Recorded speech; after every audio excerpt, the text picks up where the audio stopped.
sikiriziganya nabo ku side eya bannange bannakyukakyuka abagala obuyinza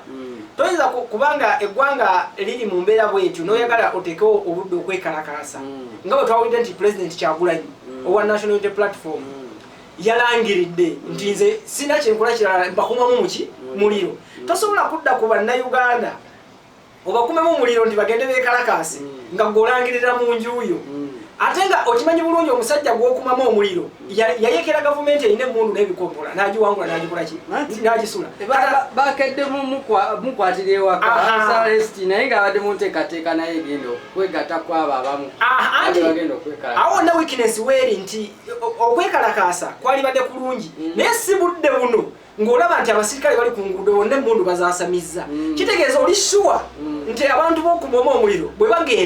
bagenda funa iza sasi ku nnyama bagenda eri waffe mu constitution agenda mayumba ekitalya babenga bagendako mu kkomera obadde onoonya okugula oba okutunda ettaka oba ennyumba okupunta ettaka lyo okupima n'okutereeza ettaka oba okufuna n'okukyusa ekyapa kyo weebuuze ku mukwano gwo Alloy Golden Cycles Limited bloka w'amayumba n'ettaka singa mu Uganda tuyite wonna w'oli obudde bwonna fe tujja kujja era tukubire ku masimu gano wammanga nooti 393 324 647 ne nooti 754 54 nooti 421 tusangibwa ku nkulungo ya Mulago ku 2 ku kizimbe kya SM ku mwaliriro ogusooka tuweereza obubaka ku Alloy GC21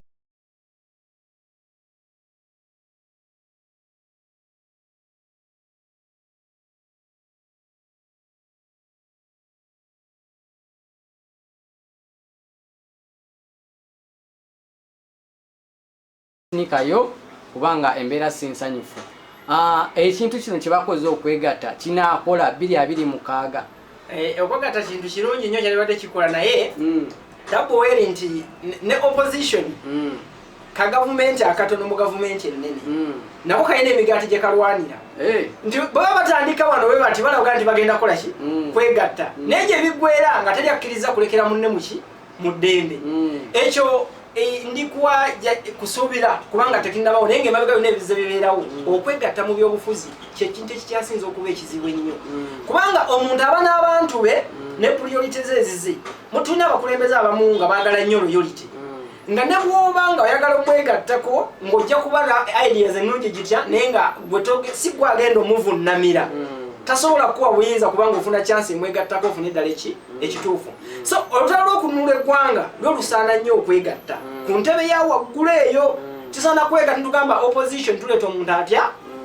ekyo kintu kirungi nnyo naye achievement y'okuba nga tukkanya okuba nga tukireeta eyo tabbu y'amaanyi nga olaba Dr. Kiza Besigye omusajja muwanye ekitiibwa mukkiriza yali exemplary yali good leader naye nzikiza nti ligimu ye yaggwako emyaka gye giweddeko tetukyasobola kugoberera muntu ate yenkana na Museveni balwa nantalo okuba nga atwala eggwanga lyaffe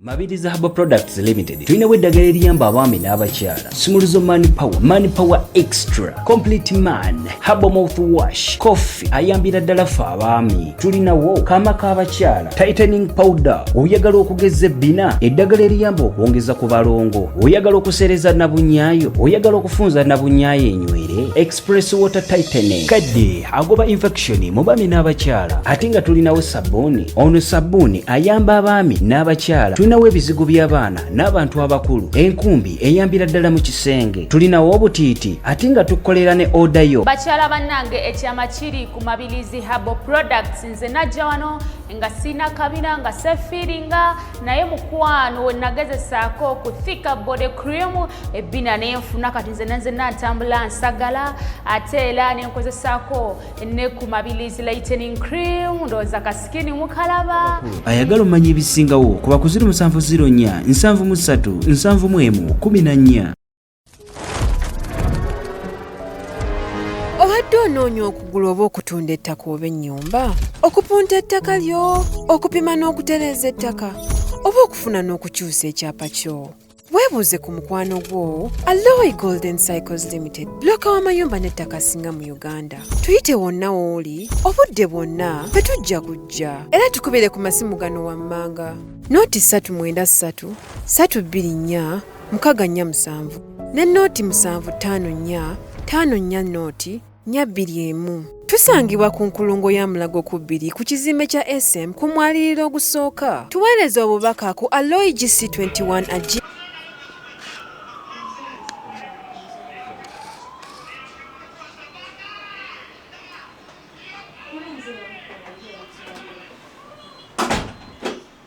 njagala nnyo okwogera ku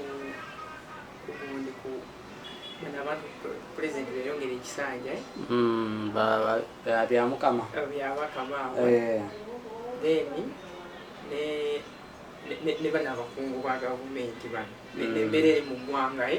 generally embeera bati bagipraisinga abantu bafuluka ebibuuzo byo birina okuba nga bitambulira awe ojja kwogerako nekya FDC NUP n'ebina ebyenjawulo okwegatta nti ate batuuka eri mu kalulu tebakola ki ekyo nakyo gyekyogerako kayo then gyonawunzika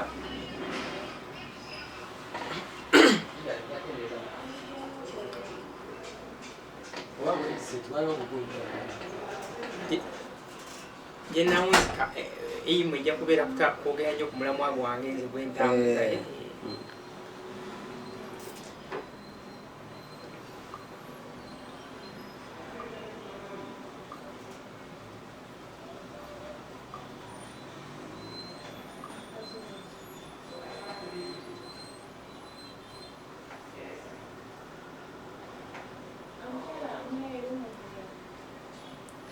Okay, tukwaniriza ku News UG amanya bampita ambassador wakabi nga bulijjo twabagamba nti ebitambula mu ggwanga ebiseera ebisinga tubyogerako nnyo ate abantu ne bongera okubanga babikenkuka nga bamanya nga tufuna abamu ku bakugu ababiruddemu oba oliawo tubayita bakakensa mu bitambula mu ggwanga okubanga batubuulira ddala singa kino kibaawo kyekiyinza okuddako era singa kino tekibaawo kyekiyinza okuba nga ate ekiddirira abatusamu ssente babayita basenga mabiriza abo products limited abasangibwa wano Mulago ku 2 jangu bakoleko ku nsonga zonna ez'omu kisenge naddala nga mwana muwala waliwo omwana muwala oyo yadde yeeyita simanya ye Queen Masoro yatumazeemu amaanyi ebyaddala so oyiteke wane wasenga byonna byobadde oyogera byonna basooka batenga ensonga zino ate bazitambuza bulungi nnyo nnyini ddala bingi ebitambudde mu ggwanga n'okuva ndowooza omwezi guli oguwedde twawulira ku kigambo nnaamu tuba tukyali atugenda okulaba nti omukulembeze w'eggwanga akoze enkyukakyuka naddala mu bino nga beetegekera ekisanja ekiddako 2026 tulaba bannabyabufuzi ab'enjawulo okuva mu biina ebyenjawulo batandise okuba nga beegattira awamu gye kinagwera 2026 bajja nga bakyali wamu oba nedda omukulu tukwaniriza ku News UG sooka obeeyanjulire. Erinnya nze Charles Mugisha Katongole omusajja omusawo omutendeke era omuzaala w'eddamu omutuuze w'ekamuli eyajja n'omulamwa ogw'abantu bawansi okwekikirira okusobola okwerwanirira oluvannyuma lw'abannabusiro gy'ensibuka ne bannayuganda okutwaliza wamu kubanga essuubi lyabwe mu bakungu limaze okubaggwa babawadde omukisa ebbanga ddene olinajja ne bagamba oyo musajja waffe ye munene abamu ne balonda omuntu olw'okuba minisita mu gavumenti abamu ne balonda omuntu olw'okuba Museveni yamuwa ekifo ekinene abamu ne balonda omuntu olw'okuba Kyagulanyi amusonzeeko naye bagenda omumaliriza bonna abakungu ne bagenda eyo ne beekubaana omuntu wa wansi ye ne bamuviirako ddala n'abeera mu kubonaabona ng'omuyeekera mu nsi ye manyi mu ggwanga talina eggwanga omukulembeze lwajja n'abalaga nti alina kyagenda okubakolera n'abajjako n'ebyammwe kuba yagenda okujja okubakuŋŋaanya ate nga ne ssente ali ku za gavumenti oluusi ne bawawa opposition ako ka gavumenti kato mu gavumenti eri ennene naye aba ku ssente za gavumenti najja n'abawuddiisa n'ayogera ne mugenda okumaliriza ng'ate mwe abantu bawansi mwe musowerera nga mubonaabona obwavu bukuluma ne bukuleeta ne sayini z'amaleeriya n'olya nga n'ennyingo zikkutuse naye nga teri njawulo gy'olaba ku bakulembeze b'okola ki b'olonda bwentyo nezija n'omulamwa abantu bansi okwekiikirira okusobola okwerwanirira ngera nsomesa abantu nti kono tuba tulonda twetegerere ekisanja ekiddako buli muntu gw'olonda londa munno munno wakusaba akalulu ng'olaba nti ddala omuntu asaba akalulu ali ku ground ebizibu by'oyitamu abitegeera wegoba akalulu so si kubeesinga nti olw'okuba ono Museveni gwasonzeeko eddusu ekibiina ky'FDC kyempagira tono kwe kireese Bobi Wine ono gwasonzeeko eddusu n'omala gatiikinga awo Charles Mugisha Katongole n'omulama gw'abantu bansi okwekikirira awo wenyini nga tetunagenda mu maaso ogambye oviiridde Kamuli oliwe Kamuli nzaalwa ye Kamuli obadde onoonya okugula oba okutunda ettaka oba ennyumba okupunta ettaka lyo okupima n'okutereeza ettaka oba okufuna n'okukyusa ekyapa kyo weebuuze ku mukwano gwo Aloe Golden Cycles Limited bloka w'amayumba n'ettaka singa mu Uganda tuyite wonna w'oli obudde bwonna fe tujja kujja era tukubire ku masimu gano wammanga nooti 393 324 647 ne nooti 754 5 nooti 421 tusangibwa ku nkulungo ya Mulago ku 2 ku kizimbe kya SM ku mwaliriro ogusooka tuweereza obubaka ku Aloe GC21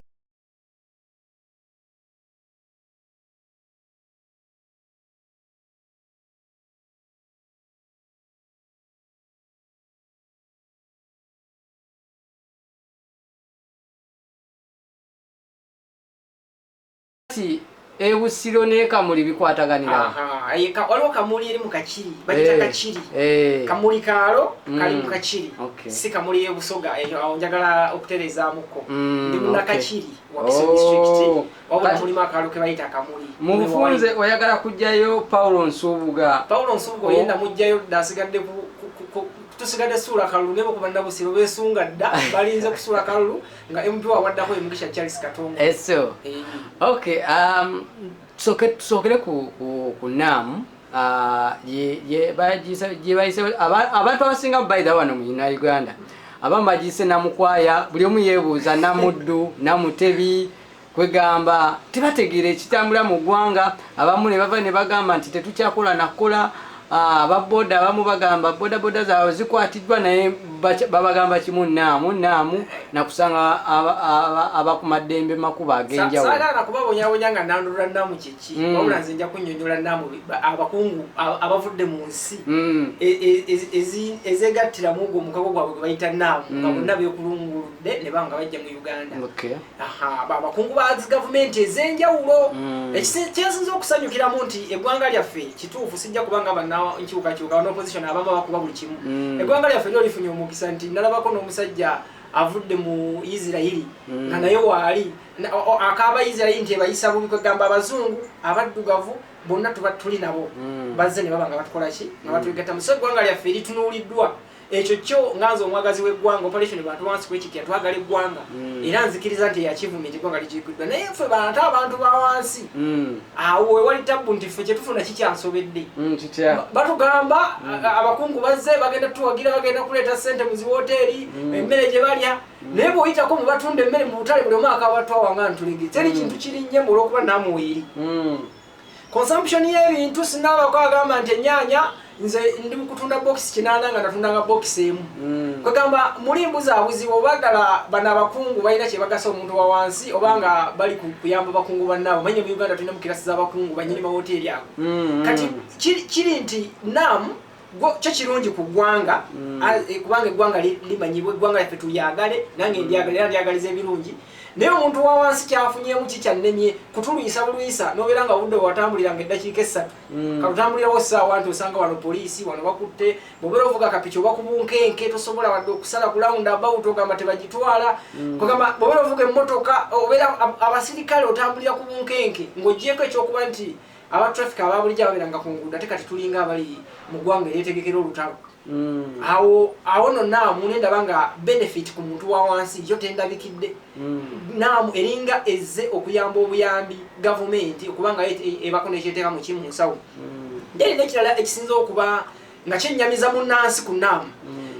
batadde obwangu bungi mu kukola amakubo ne batuuka n'okugeera n'okugooza ne payipu abakungu bagenda okukola ki okuyita ne basimba n'ebimuli ne bayoyoota kwegamba ng'olabira ddala omuntu eyeetegekera ki omugenyi naye nga budget gye bakozesa okukola ebintu ebyo esobola okubeera shifted enfufu etukuba okuva ekakiri mpaka mawale enfufu nekukuba nekuyita nekutuuka ne mu myenda naye nga tolina kyakukola buli kanaku oluguudo nga balaga nti baluteeka dda mu budget balukola ne bakola kasoobo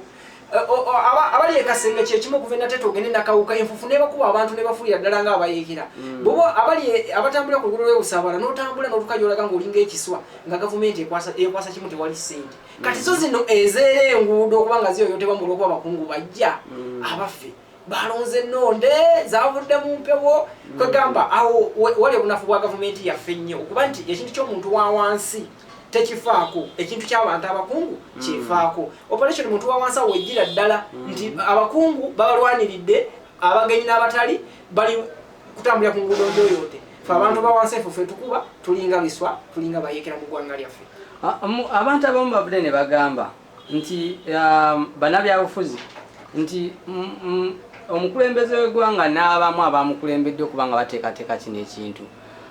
ekyokulongoosa amakubo okugaana abamu okuddamu kukolera we badde bakolera si kya bugunjufu oba tebakikoze mu mutima mulungi nti bandibadde babirekawo werabaye nti bano bakyerupa oba abazungu abo bagenyi be twafunye wano mu Uganda obaze tukyalira bandibadde kyekimu ku byobulambuzi byebandibadde balaba okubanga bagamba nti nabo babirabye oba obaoliawo nti we baba bagenza okusaba obuyambi bangwirwa okubanga babawo obuyambi kubanga balina bye balabye nti byebeetaaga okubanga nabo babayambako naye we baba basanze nga olwedde buli kimu kirabika bulungi omuntu anaabayamba atya nga ate bagamba beetaaga ssente naye nga ate beebuuza ssente bano bazeetaagisa ate nga twalaba buli kimu kiri bulungi wenyini awo omugenyi lwajja si oyera mu ddiiro eyo point nkulu nnyo kati bagazaako okubeera mu ddiiro ate ne bonoona n'ebirimu kubanga toyinza kuŋŋamba nti nze bwe mba ndi musajja avuga piki ng'abantu bange abeekakiri masuita namayumba omwana abeera eyo ng'avuga kapiki naye nga kumakyako era najja nayiiza ku ntebe roodi avuga kabyanze Uganda yakalubadda tewali mirimu kati ate naawe wakolera omugobyewo olwabali abakungu nsuubira nti abakungu emigaso gye basinga otutuwa nti gye babaagalamu ga gavumenti buyambi nokulaba nti eggwanga lirisitede balyongere obuyambi kati simanyi oba obuyambi bagenda bo abantu batabwetaaga kuba natuka ku nguudo nga zonna njoyoote nga njoze omuntu ajja funa ekifaananyi nti bwava entebe n'atuuka ennakasero kangeze n'agenda emunyonyo bw'aba avuddeko emunyonyo naga akajjeko ennakasero era enguudo zonna zatambulirako zigwa mu kategori eyo so ebigenda okubeera wano ewaffe wansi ku wino n'ewaffe eri ewaffe masuuliza nabalanga tebijja kumanyika so nsuubira baali badde baleka bannansi ne bainteractinga freely n'omuntu yennyini oyo omukungu avudde gy'avudde yonna aze mu lukuŋŋaana lwa nnaamu nalaba nti bannayuganda mu butuufu abaana banyigirizibwa abaana bakola kino abasiika muwogo bamusiika ku kkubo naye abantu bali mu mbeera bweti step eddako nebeera liyo naye kati batujje ku reality Mabiriza Herbal Products Limited tulinawo eddagala eriyamba abaami n'abakyala Smuluzo Mani Power Extra Complete Man Herbal Mouthwash Coffee ayambira ddala ffe abaami tulinawo kaama k'abakyala Tightening Powder oyagala okugeza ebbina eddagala eriyamba okwongeza ku balongo oyagala okusereza nabunyaayo oyagala okufunza nabunyaayo enywere Express Water Tightening kadde agoba infection mu baami n'abakyala ate nga tulinawo sabbuuni ono sabbuuni ayamba abaami n'abakyala tulinawo ebizigo by'abaana n'abantu abakulu enkumbi eyambira ddala mu kisenge tulinawo obutiiti ate nga tukolera ne oda yo bakyala bannange ekyama kiri ku Mabirizi Herbal Products nze najja wano nga sina kabina nga sefiringa naye mukwano we nagezesaako ku thika body cream ebbina nenfuna kati nze natambula nsagala ate era nenkozesaako ne ku Mabirizi lightening cream ndowooza kasikini mukalaba ayagala omanya ebisingawo kuba ku 0704 737 14 ne bateekawo ekintu ekyali realistic kuba abo abantu bannamu abakungu abali muki mu ggwanga ng'ate amazima bo abategeka bennyini bakimanyi nti Uganda tuli bubi tubonaabona n'okusinga abayeekera abali mu kulwanyisa eggwanga ekkongo okay awo wennyini nja tweyongereyo nga tumaliriza olowooza kino kigenda kulekawo abannansi because kati abamu kati kugamba nti bateeketeekedde ennaku ziringa nga 5 ng'abantu bali serious bannayuganda bwe batandika okuba nga beemulugunya nti abantu amakubo gye badde bayitira nga bagenda okukola olusi abamu bakolera mu tawuni bagazibye abamu nawulira obaye mukulu enanga ng'avayo ng'agamba nti womanyi nti obadde oyita wano toddamu kuyitawo kubanga lino kkubo ligenda kuba likumibwa era nga liyitamu abantu abamu ku abo be basuubira okuba nga bebayitamu. So mu mbeera eyo nga munnansi naddala omuntu wa wansi because tumanyi nti ng'abo abantu be tuba tusuubiramu okuba nga naffe ate mwe tweyagalira okubalaga nti tuli basanyufu. Mwe twalabidde olunaku olw'ejjo bannansi bavuddeyo ne bagenda mu bitundu ebyenjawulo nga banoonya amakubo agalimu ebinnya nga basimbamu ebitooke ng'omukulembeze wa NUP we yabagamba era n'abagamba teri na kusinika. Mukulu bali omunsi minisita yabayo n'agamba nti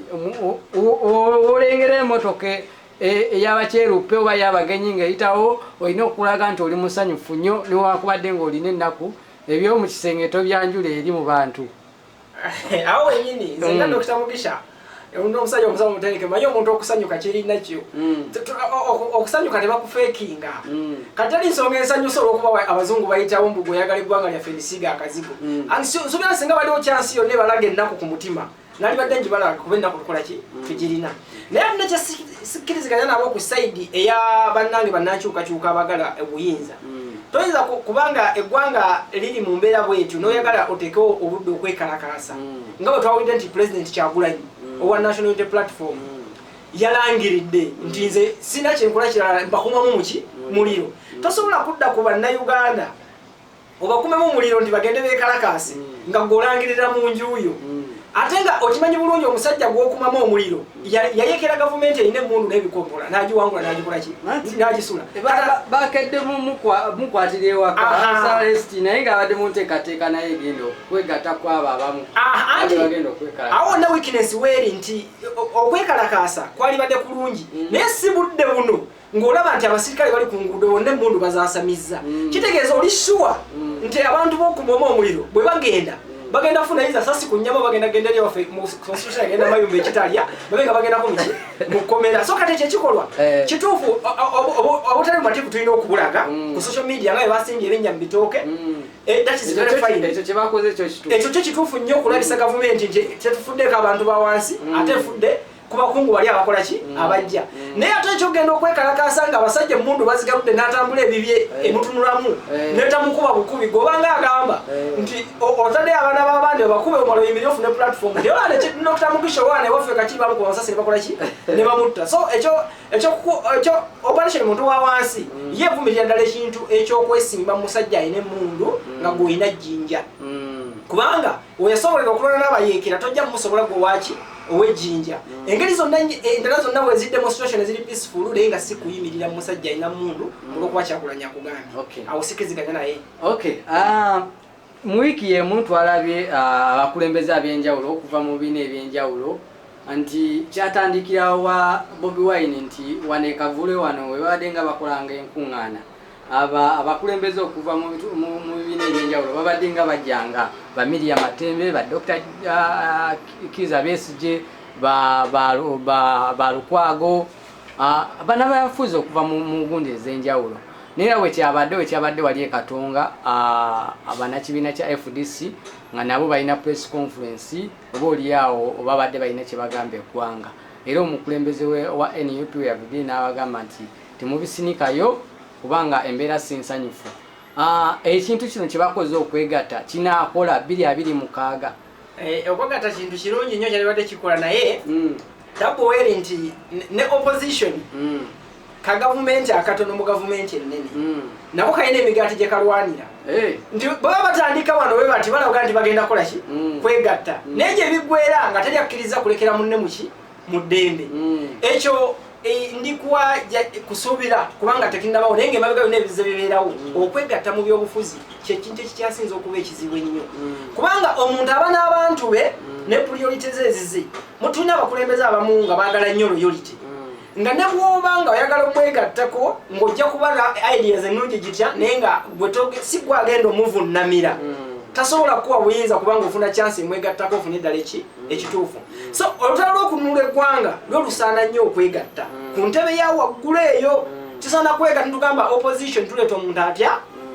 ekyo kintu kirungi nnyo. Naye achievement y'okubanga tukkanya okubanga tukireeta eyo tabbu y'amaanyi. Nga olaba Dr. Kizza Besigye omusajja muwanye ekitiibwa mukkiriza, yali exemplary, yali good leader. Naye nzikiza nti ligimu ye yaggwako emyaka gye giweddeko tetukyasobola kugoberera muntu ate yenkana na Museveni balwana ntalo okubanga atwala eggwanga lyaffe. Essaawa zino ffe baleba nga Kyagulanyi agikola ki yagirina. Kitegeeza bakuba okwegatta okw'ekika kyonna bali bonna balina kujja begatte kwani ku Kyagulanyi. Naye ekibuuzo kiri nti kriteria gye banaakozesa nga beegatta bali banaaba satisfied nti ddala twegatta ku muntu lwakwagala nkyukakyuka oba kwegatta lwawalana kigwanyizi kwagala bifo nga tulabye abakulembeze abasinga abazze nga balaga interest z'okwesimbawo. Nti oli ajja n'alaga nze njagala fulaga n'omubuuza ogenda kiikirira fulaga oba oyagala buweereza. Nze kati Charles Mugisha Katongole omusawo omutendeke we nagambira nti nze ayagala service ez'okukiikirira abantu mu constituency. Sirina kinneetaaza fulaga kubanga si gye ngendo